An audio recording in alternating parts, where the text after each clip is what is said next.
Hey everybody, Texas Trucker here, Lance's Performance Shop, Lone Star Mopars.com. You have to forgive me, my voice is a little funky, just got in from work. It is humid, it is hot, it's not super hot, not as hot as it has been with humidity, doesn't really matter. It's about 7:20, I got supper thrown in the oven, left work because it looked like storms were coming.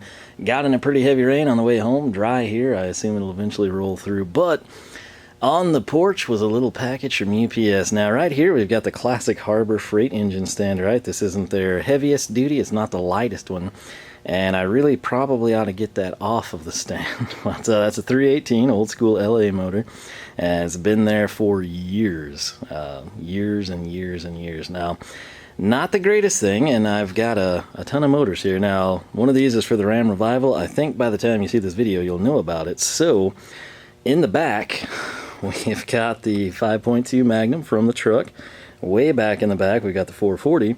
And then right in the front, we've got the glorious 408 Magnum for the Ram Revival. So, that's my little performance tool dolly. It was amazing, and I loved it, and I had the 440 on it before I put the 5.2. Liked it so well, and it was such a bargain, I bought a second one, and it was a total piece of trash that I couldn't even put together because it was that far out of square, amongst other issues. I returned it. Why do I have this one? That's from the machine shop. I need to get that back to them. So I was waiting on an engine stand, and I've waited a long time, about 10 days now.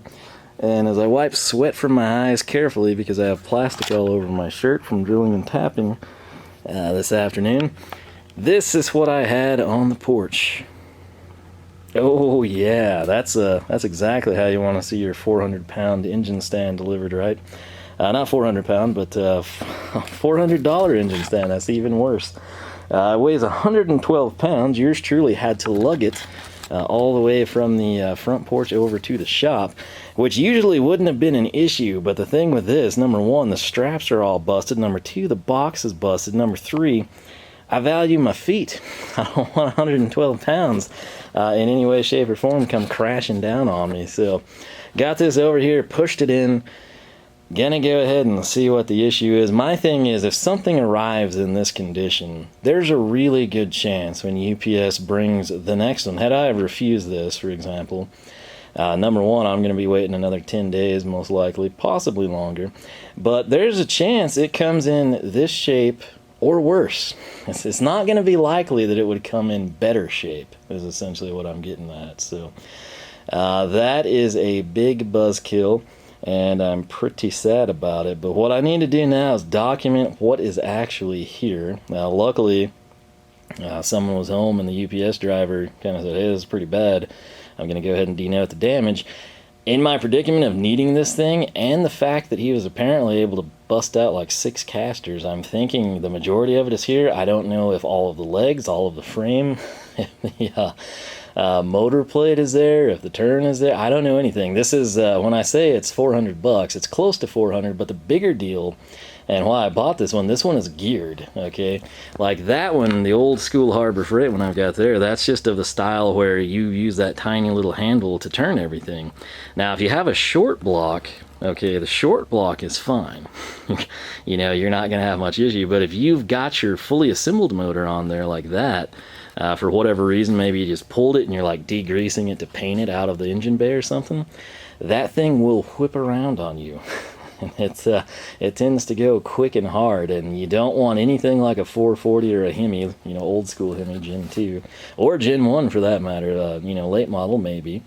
But this is a geared engine stand, and I don't even know if that's in there. I'm hoping it is. I'm hoping it's intact. I'm hoping it's not damaged. I don't know. The problem is I picked this one for specific reasons, and I decided it was about the best of the best. There's like a couple of higher end stands, this being one of them. They gotta all be made by the same factories, you know that. And there is sort of the Snap-on OTC one, and there's tons of other people that sell that, mind you, for way less money. It's all the same thing. And the issue with that, I didn't like how it folded, and I saw where lots of people across lots of different makes complained that it didn't even fold well. This is more like this cherry picker here, the way it folds. I thought that would be ideal. It was also geared, which the other one was not. There was a cheaper Summit one, like for $256, but I liked this leg style better. And I don't know. I also had hoped this came from Arlington. This did come from Georgia, so it had a few states to get screwed up in, but I don't know. You know, I don't know if they need to palletize this stuff, if they need to put it in like a wooden crate, something along those lines, if they need just a heavier cardboard might help. But I don't know. I'm going to tear into this. There's really no way for me to do this reasonably with you watching. So I'm just going to cut it open, pull everything out, see what's there. So maybe we'll get lucky. I don't know. There are a few chips, like you can see the bubble wrap, okay, on this one, which I guess protects it a little bit. That has no wrapping on it. Some other legs over here have bubble wrap and caps. I don't know what all's missing. But like I said, it's a real treat when you've been working in a 90-degree shop in humid weather to come home and something you eagerly anticipated and waited to show up in this kind of shape. So the shop is a mess. I'm going to try to get this thing put together. And wish me luck. You'll see the carnage here in just a few seconds. You know, before I get into it, it's important we take a look at this. This is the 1,250 pound rated stand, which typically, you know, got 5, 750, 100, 750 and 100, or 1,000, I'm sorry, being the most common. So this is a step up, and as you can see, it's rotating. What they mean by that is geared. Most of them all rotate, but this one is geared, has a crank, which hopefully is in there, but that's what we're dealing with. Again, sweat is in my eye, and I can't wipe it with my sleeve because of plastic, so I'm going to get a shop rag and then cut into it. Alright, so caster pile, miscellaneous plastic cap, and the instructions. That's right, got the instructions, which that's the least of my concerns at this point in time. But I don't know, we may have everything, which is nothing short of a small miracle. Now, none of it arrived in great shape, and it's got, you know, blemishes and stuff you wish you didn't have on something this expensive. But check it out. This is the main thing I was concerned about, right? So we've got the mast, we've got the plate for the engine, we've got where we'll put the crank. Now the crank I haven't seen. That's concerning. But we have what should be the legs, right? Because I can kind of see the caster bosses there. That seems to match on that side. Then we've got two plates kind of under that. We have what I presume is hardware.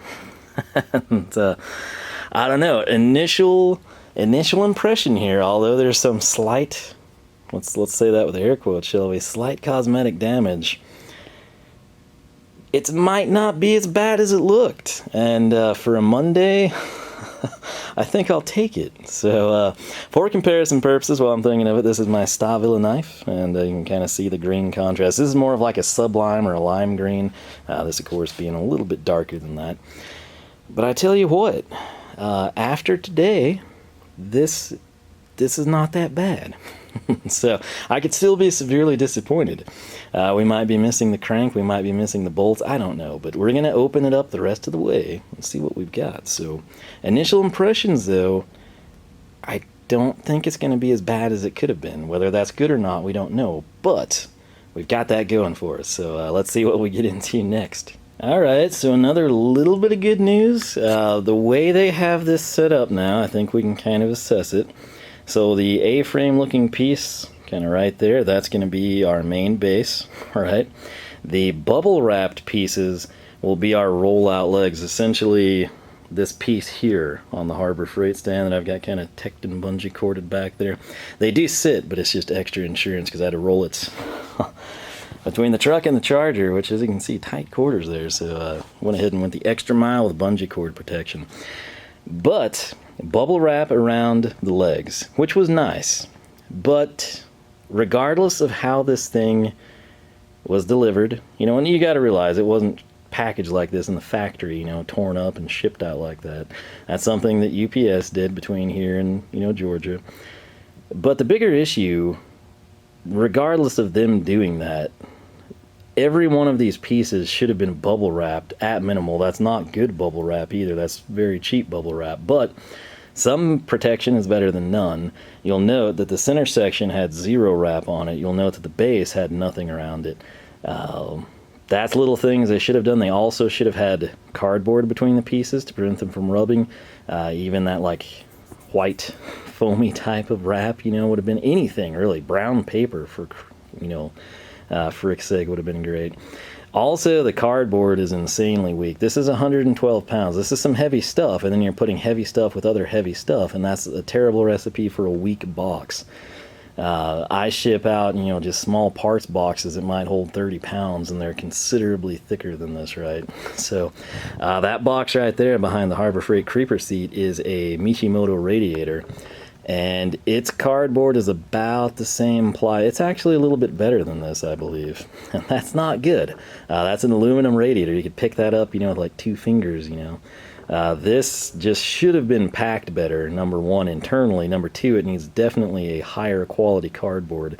You know, this is something that's not cheap. This isn't like your bargain basement deal. This is something they should take pride in. Presentation, packaging is all part of that, particularly at the price point that this one checks in at. You know, that's kind of what you're paying for here. Because past this in the OTC, I didn't really get to this point earlier, past these 2 options, you're like in super one-off industrial stuff that's going to be thousands and thousands of dollars, which is awesome. But for a DIY weekend warrior hobbyist person, unless you're a full-fledged machine shop or that's like your all-consuming passion of free time, you really can't justify that. So this, you know, maybe you can get it, you know, like on a going out of business sale or something, but like to buy new, no. And this is, I felt like a great option for me. But you can see the center section here, we got all kinds of chips and dings. Again, no protection at all on it. Back here where the motor plate would be, or it looks like it's bare metal, it is. You can see where our crank will connect. Now when I spun this sucker around, this is fairly heavy, which is more awkward with the camera, you can see our gear there. It does have light grease. I don't know, maybe we'll hit that with a little bit more since it's open to the bottom. Which that kind of seems cheesy. Also seems like we would want that covered so we don't have, you know, dirt buildup and everything. But I guess ease of service is one thing, right? Right there, that black plastic cap, I'm assuming went there because that side has one intact. So that one's crunched. I don't know. We'll have to see if it'll fit there. And yeah, so cosmetic damage, which is really sad, you know, even if this isn't color scheme, it would have looked pretty sweet if it was all intact. So maybe they'll get me some paint. I don't know. I kind of thought this was powder coat, but it feels like paint. So maybe they'd be kind enough to do that, or get me some money and I'll paint it blue, you know. But anyway, I'm gonna go ahead and kind of get everything opened up here. I don't think I mentioned it, but hardware. And then right in this box we have the little legs or the arms for the stand. So surprising, I gotta say. But look how, you know, when you're looking at cardboard, like this is just wafer thin, like Triscuits, Wheat Thins, Cheez-Its. They're all about, you know, a couple millimeters thicker than that cardboard is right there. So that's unfortunate, but again, looking on the bright side, it could have certainly been worse. So I'm going to go ahead and continue on with this. Might have to run inside, get dinner out of the oven. Last thing I need is a fire after today. But like I said, trying to make the most of this. So keep your fingers crossed. We'll see what we come up with. All right, this is about 9:40 now. I've had supper, back out here trying to throw this thing together. And we got a couple of issues. First and foremost, you'll see some heavy hitters have joined the table. Brand new Picard hammer. What better time to try it out? Those giant Philo water pump pliers. They kind of helped me out with the clutch fan. I've bent some pretty heavy steel, particularly on the gate is what I'm thinking of, like galvanized, trying to get space for my channel iron to fit. This, if you note, is not square, right? It looks like it's kind of bowing in like that on that side. That's because it is. If I drop down here, you can kind of see where it kicks out, and of course, if it's looking kicked out, that's because the top is kicked in. So I've test fit the square tube, the leg, and there's a couple things I could do. Since the paint's screwed, we could tape it up and just force it and then beat the square tubing in to kind of bush it back out. Problem with that is I think it's still going to be a tight fit. I've gone ahead, I've thrown the casters on. In part, the instructions are terrible, or there's really not instructions. It's like an exploited parts view. A lot of things are redundant and assigned different numbers, so I figured, well, I'll just try to throw it together and we'll see if we can determine what number we're missing so we can kind of correlate that to Summit or OEM or Great Neck or whoever. But bottom line, made use of the Hazet. That's kind of my go-to 1/2 inch. I got to use my brand new, fairly new anyway, Heyco big extension there, which was nice to clear the casters. Using the Wera impact sockets just because they don't get much use. Kind of been using the Tecton, got the VHA wrenches. They would not clear, so that's kind of why we had to go with the ratchet actually. This side is pristine. Now, coming in, the label is going to face out, which is kind of nice to orient the legs. Saves you a little bit of time, provided they would fit, which they don't. But I think we're missing a little bit of hardware. The bigger issue, this is supposed to have braces that run down, kind of like my cherry picker. You can kind of see that brace right back there, and of course runs back up to the main post. That's what this is supposed to have. And, you can see the exhibit right there. I believe they're going to call that what? Part number 12 right there. You can see 12, right? There's supposed to be 2 of them. There are 0 of them here, so if they were ever in here, I guess they got out of the box. It's probably not the end of the world, but it would be nice if they were here. Probably going to want to get them since. But I'm thinking what I'm going to do is let the Philo water pump pliers go at this. Now, again, typically you would prefer to put that in a vise or something on a workbench, but my deal is it's painted nice, parts of it. And I think I'm going to see if I can just do that. So I'm probably going to throw down a couple rows of masking tape just over that edge and see if I can sort of work it back. So then we've got this gap here for the center mast, and that's really about all there is to it since the braces are missing. But the casters, there were probably 3 or 4 holes that were just occluded. The way they did it, which is kind of nice, you've got your main, framework here, the channel, and then you've got where they welded, a piece of plate, and that is actually tapped, the plate. And then you've got the caster body, and for whatever reason, everything just had a lock washer except these in the middle. They wanted a flat and a lock, so, to each their own. But, that's kind of the only difference there. But again, all of them are set up the same way. They're sort of welded across 2 sides, top and bottom, not all 4 corners, but just 2. And then again, the plate is tapped.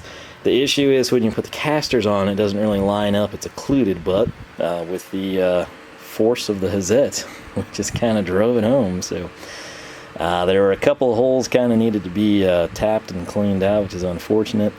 But aside from that, nothing too major. Just disappointed that it's scuffed up and beat up and hadn't even been used by me. But I think I'll try this out and see if we can get it, and then if we do, we might have this thing together here a little bit. The problem is it's getting late. I need to shower really bad, and there's also storms coming.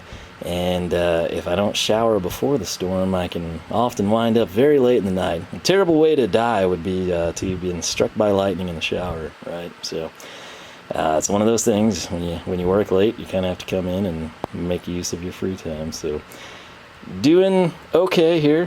Things could be better. They could certainly be worse, but we'll try to see if we can't get this fixed real quick and throw this thing together. Had this turned on a second earlier, you'd have heard the thunder rolling outside, so that's great. Probably already screwed out of my shower. We're gonna have a late night here. Nonetheless, I gotta tell you, I know this is not what these are intended for, but in tight circumstances like this, particularly when you have a finish that you're kind of trying not to screw up, these are amazing. Now, keep in mind, these are NWS, Philo, same thing, NWS makes them. But look at the difference already. Like, that is just infinitely better. Now, you can kind of see our bite marks there. But basically, I got a pretty good bite standing up and pulled it to the side. The problem was, of course, then as I was still needing to bend it, it was getting a little too much. So basically, bunker down here with my other side's foot and put all my weight into it on that side, and we're getting her back true. So it's just one of those odd things. You can't really get a hammer in on that side. Like I said, if you had a vise and you throw this in a workbench, you're going to beat it up more so than this. Otherwise, this is not ideal again. But I tell you, it works pretty nice. So I'm kind of thinking we could at least get that leg seated, if nothing else. But we'll keep probably make another pull on it, and then we will see if we can get the leg in place. But again, underrated usage, bending frames back in place. Works really well. The galvanized piece on the fence, actually probably about double that thickness. It was one of those tabs that comes up to kind of hold a 2x4. I put channel iron behind it because wind is an issue here. And it's just a really tight fit because I overlapped the channel. I used these suckers, just kind of came in, they gripped really well. In that case, it's vertical, so I'm putting all my weight on it really easily, and it worked beautifully. So it's doing the same thing here. So kudos to these giant NWS water pump pliers. Also, I realized there's going to be noise. That's a little Ridgid Fan I bought when the distilled water blew up in my truck. I always run it off of the cord, which is awesome. Milwaukee doesn't do that, sadly. Ridgid does. I think Makita does as well. That's it. Here's the leg. Did we get it in? With room to spare. I'm telling you that when you get in weird situations like this, there's just not really a good way to get a hammer in, which is what you would typically do. And the pliers worked really well. So I'm going to keep using them for that. Because it's an amazing use in my opinion. All I got to do now is slide that sucker out, throw it on this side. We can kind of pin that in. I'll probably go ahead and put the mast on without the braces, just I won't put an engine on it, of course, tonight. Well, so, hey, we'll at least have part of an engine stand partially assembled. So once again though, that works out so good. You can still tell it was bent, but the bottom line is the way it was kicked back, we couldn't even seat this square tube or channel. Now we can. So home free on that front. Alright, so it's just a little bit awkward holding this up. As you can see, it's kind of got a back lean to her. Take that into account when you try to hoist this up yourself. Get the hardware started. One side needed a little coercing. Thank you to our new hammer. But this is kind of a stopping point. We are missing the braces. We're missing some hardware. Missing a couple other things. Now in that box we do have all of the arms. We've got our 4 bolts for that. However, I've got something else in mind for up here, and I'm not going to tell you what that is. That'll kind of be a follow-up where you'll see this thing kind of functional. All I lack, I have not tightened these back 2 bolts. That would be a 19mm head on each, the bolt and the nut. Reason for that is, again, I'm trying to leave myself a little leeway, assuming the straps come in, which these holes here in the back, I think that's where the straps would go. They would kind of run up, sort of triangulate themselves to this location, if I'm not mistaken. We'll use that bolt right there. I think just pass it through. That said, I did put the crank on, and I want to show you why this one was one of the reasons I purchased it. So picture the block completely sideways, you know, manifold. Thought my hand was straight black for a second there.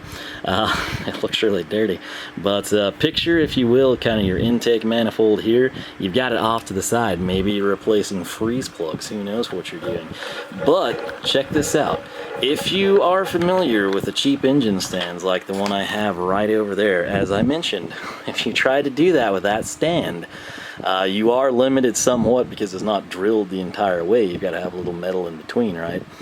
But you've got your stops. It's just once you break that free, particularly with the fully dressed long block, it's a different animal and it'll snap real crazy like. And it's not ideal. This, in my opinion, is a better setup. There's a bit of slop right there, but again, you know, that's very limited. And I mean, look how easy and effortlessly, I mean, to be fair, with all the shortcomings of this thing, this gearbox is pretty nice, I've got to say. So this is OEM Tools engine stand. It's their 1,250 pound capacity one, as you can see right there. Again, my apologies, the shop is such a train wreck right now. We're working to improve that. I do, again, will give them props right here. This is a very minor thing. But on these pins, or that's typically just metal, this actually has a pretty nice knurl to it. So you'll be able to grip it, particularly like, let's say your hands are greasy or oily even. Won't be an issue. Cotter pins on the inside. Of course, you can reverse that if you'd like. This side that was not bent did go together pretty smooth. This side, the back end was okay. The front, not so much. If you're curious about this one, the way it will store, again, is just like that cherry picker right there. And so we've kind of got the channel here before it goes into a square tube. It's cut back, right? That allows it to swivel up, and then I think it may also pin into the straps, but I don't have the straps. I can't say that 100%. But I've got cardboard and hardware kind of blocking the casters. But there's an area lover. I gotta say, it was a little steep price-wise, but for me, I was trying to pick up one that was geared, one that would handle the weight like a fully dressed, you know, a big block if we wanted to put it on there briefly. Maybe we're going to paint one, whatever it might be. Short blocks should be no issue regardless, small block or big block, but a fully dressed 440 has some heft to it. So that said, again, we do have, I believe, all the hardware and the brackets that we would come in and adapt. There are also quite a few pre-drilled holes, which is interesting. If I'm thinking back, I think all my others have just kind of had like slots. You know, like we'd have a slot running from here to here, we'd have a slot running from here to there. It's a fairly thick plate. Everything's painted. It is open down here on the box side, which again, I'd prefer it to be covered. We could easily fab up a cover for it. We could put masking tape or whatever. We can also get in easily to kind of grease the worm gear. So, you know, pick your poison. It's, this one, big advantage, it's rotating. Second big advantage is the weight capacity. It's a little bit more robust than what I previously had. And then the third advantage is this will store up when I don't have an engine on it. The legs will fold up. It will be essentially just the same profile as the cherry picker. Downside to this and any stand like it, or any four-legged stand or U-shaped stand, they very, very rarely nest inside a cherry picker. I don't know why no one takes that into consideration. Typically the same people that sell a cherry picker are going to sell an engine hoist. And if you get something of substance, something that you're proud of, something that you think, oh, I can, you know, put my prized and joy engine on this and spin it around, it's probably not going to nest in your cherry picker. This kicks out. I did take some measurements. I think I could like get it at least, you know, like this far in or a little deeper. But in terms of like wheeling right on up when that's fully retracted, it's not going to happen. And this one is not as bad as some of the U-shaped ones. Now, if you come in and you like raise your cherry picker type of a thing, or you torched, you know, the frame here and had the caster sort of ride through, made this a low rider, you could possibly slide under, spin your load. There's all kinds of workarounds you can do, but it's just mind-boggling that no manufacturers of this stuff stop and think. You know, it's one thing if you only made hoists, or one thing if you only made stands, but as I mentioned, most people manufacture both of them, or most people sell what they're purchasing from said manufacturers as rebrand. You would think someone would have the common sense, or at least attempt to use what they sell, or take feedback from customers, and realize that that's a big issue. And case in point, let me just show you. You see my cherry picker legs down that I've had to bounce on to get the Magnum out, where this fans out in kind of a V shape, just like our cherry picker. If we come over here to the classic Harbor Freight stand, you can see that will actually nest, not all the way I don't think, but it'll get a lot closer than most will.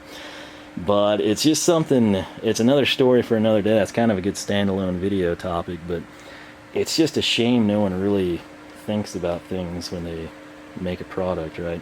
This right here though, you can easily see what I'm talking about, those slots, and then there's the fingers that kind of adjust. Yes, I know that should be grade 8, but it's not, it's been there for years.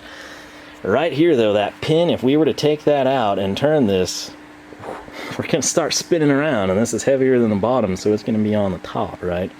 Not a big deal if you're just assembling an engine that hadn't been on the dyno, hasn't run. If you pull something and you have that happen, you're going to have a mess, and you might possibly break your cheap stand. Now you can, if you're ready for it and you're aware, especially if you have like a help in the shop, you can kind of crank on that handle. A lot of people will come in and take an old jack handle that fits this profile. That way they have something with a little bit more leverage. The longer the handle, the easier it is for you to spin this around, which again, that's exactly why that little gem over there is going to come in so handy for me with the gears. Like I said, it is a train wreck in here. The 408, beautiful 408, will hopefully be mating up over there. The Magnum will probably be staying there. Need to get the intake back on it. The 440, we could test her out. We could put her on this new stand, see what it does. But, right now, it's a little after 10, I think. There's been thunder. I don't know. Maybe I can get in and shower before the lightning gets really bad. Missing some parts. Arrived in terrible, terrible shape. But it came, we put together what we had, and it seems to be at least functional.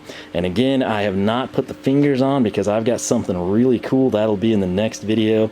And in addition to that, maybe we'll go ahead and mount the motor at that point in time. But check it out. Again, dorky, tiny hardware there. It is kind of keyed, but look how effortless. I mean, like, I can't be more sincere. Like, when I tell you this is effortless to turn, like, that's all the effort that's required. I'm using one finger here. If I could kind of keep it in place. I've been tapping a lot today, so I'm used to this method. But check that out.